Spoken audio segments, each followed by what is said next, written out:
G'day and welcome back to the channel, Headlight Restoration Perth. Today we are going to be working on a Nissan Micra. It's only a little small hatchback, but you can see that these lights are really cloudy, so definitely in need of some good restoration. So let's see how we go. So as you can see, though, they are really cloudy with some oxidization, little to no clear at all. So with this one, I'm going to start off at the 400 grit, and I have recently through comments got some great input from the owner of Broward Headlight Restoration. I believe that they're located in I think it's the Broward County, which is in Florida.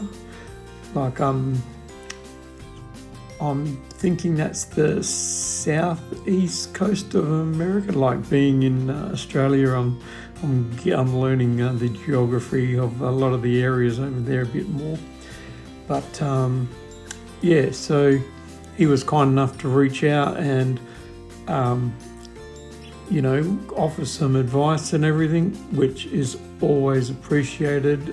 Like I say, I take everything on board, always remain teachable and things like that. So because of that advice, I decided I went and had a look at the channel that they have.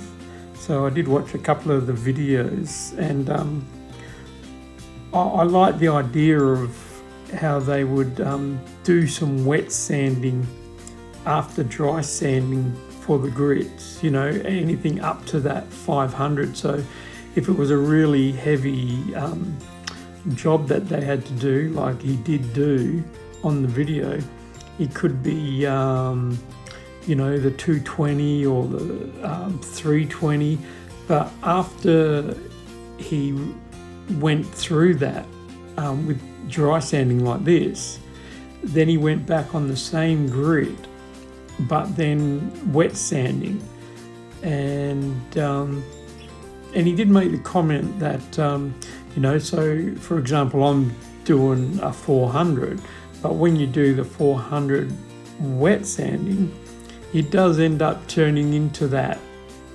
450 to 500 range on the grit. So it really does prep it nicely for the next grit up, and I found it interesting that he only done it up to that 500, supposing that's if like that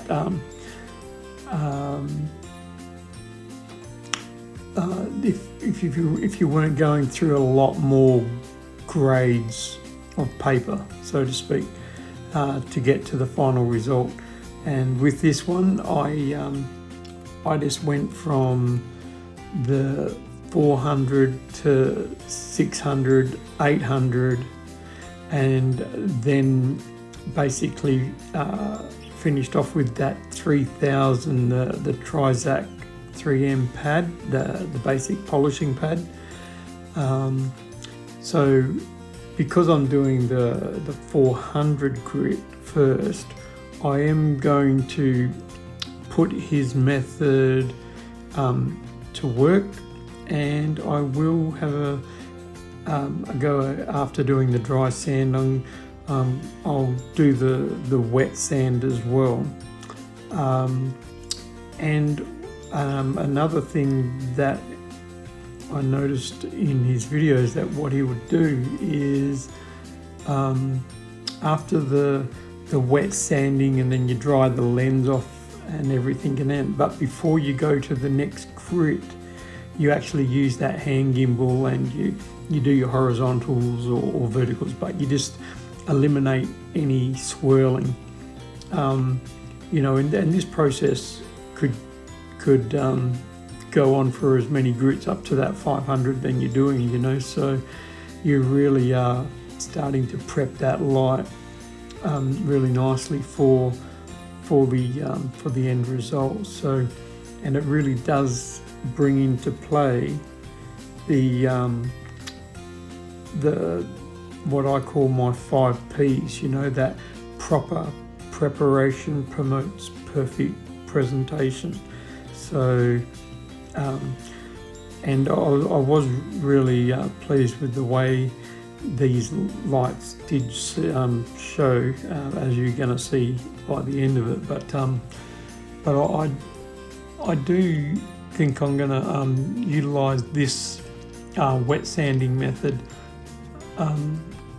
somewhat more, like before I add it as a permanent thing, but like I really do like it. So, and with this Nissan Micra, you can see that little little protrusion of plastic right there down the bottom corner. So, you know, I just got one of those backing pads, added the paper, and just try and get in on those little edges with a bit more precision, rather than trying to use the drill. So and like when I do use that drill, like this is sped up, so it might seem like it's going a lot faster than it is, but I've got a just that Ryobi, and it's like you've got the speed from 0 to 24, but you've also got a 1 and 2 speed on the top of it. So when I'm doing the sanding, I have it on its lowest possible setting. So I have it on 2, and I also have the top one on the 1, you know, so and that's probably a bit more torquey, but it's still you know, the Ryobi is not the most torquiest of drills anyway. It's actually nice and controllable when you're doing this. So I've finished with the 400 dry sanding, and now I've gone to the 400 wet. So, and you know, like, so you've always got constant movement. You're not concentrating in one spot to produce any heat where that could do some damage that you just won't bring back. So I am constantly moving it, and even when you're wet sanding, like you know, you always keep that movement going, so you get that nice consistency and that flow, and you get a good feel for it anyway, you know, because it just, what I did notice is when I am using the wet, like it is easier to control, but you still have that nice feel through the drill, you know. So finished off with that, and now I'm just basically just wiping off any of the moisture, and then you know, got the little, I usually use a blower as well, so you can get into any other crevices and the little gap between the lens and the panels, just to push out any additional moisture. So still with that 400, I am now gone to the gimbal. So I'm just getting rid of any of the swirls, just looking for that horizontal line. So if you are new to doing headlights, or you want to learn how to do them for your own, or you know, like or you actually do it as part of your business, like whatever, like I'm sure that you're always looking at different ways and different opportunities to try and get that result and everything. But definitely recommend using this wet process after the dry, because I don't know, it's a really nice progression from one grade to the other, you know, because like I said before, when you're doing the wet, it does sort of like seem to have that feel of adding a few more grit to the thing. So when you go from 4 to 6 as I am, you know, you probably be going, when you're just using that wet, it would be going to that 450 to 500 range. And so after doing this, it just comes up to just prepping that lens for the next grit really nicely. And I only had to do it with one grit level on this because I didn't have to start any lower than that 400. So, but I do look forward to, if I do have to do the 220 or the 320 and then the 4 and go through all that process, just to see how much more efficient it does become to when you get into this level here. So starting on the 600 now, and as you can see, it's just starting to flake nicely. It's just a nice run over. It's just a nice consistent finish. You've already done all the work with that 400, the dry and the wet. Got rid of all the clear, so it's just a matter of prepping the surface now. So yeah, so I will definitely continue to do some more testing with this, and I'm sure that it might just become a part of the way I end up doing it. I actually don't even mind doing the wet and dry process by hand. It's I don't know, it's therapeutic. So yeah, but yeah, definitely worth the effort. So give it a go. So also thanks to everyone who has liked and commented on my work through the videos that I have posted up to date. I've found them all to be really encouraging, always educational, you know, so I really do appreciate anything that you've got to say, because it all gets looked at, and like I say, like I'm using something what I just learnt, you know, 24 hours earlier. So and I like it. So and I do the same with all of your advice. I do test it. I don't think that there's one perfect way to do the lights continuously. I'm sure there's many ways, and by the end of it, I will have created my method, and it'll be bits and pieces of everyone's, and it's contributed from all around the world. So I have to look at where I am, my climate, the temperature, just you know, the heat, things like that I'm going to have to deal with. So and how I go forward and use the best light. So yeah, so it doesn't matter where you are. I love all the comments that you're making, and definitely I pay attention to all of them. So, and I do feel that I'm far better now at doing what I do than when I started this journey just a few short months ago. And like, I'm sure that because of the people that I've seen do it, following the advice that I've been given, I'm sure it's expedited my method. And I reckon I would have already, I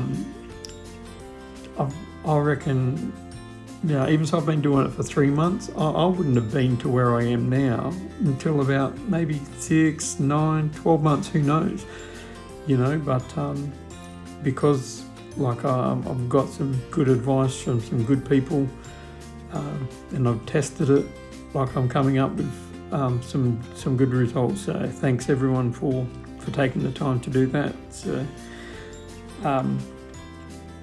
also, at the time of creating this video, I have 69 subscribers, so super close to the 70 that I was looking at, and it's only a small step away from the 80. So I appreciate everyone that's following me, and for all the newcomers that are gonna jump on, because man, 70 subscribers might not sound like many, but to me, massive, 10 times more than I thought I was ever going to get. So I appreciate the people pushing the button.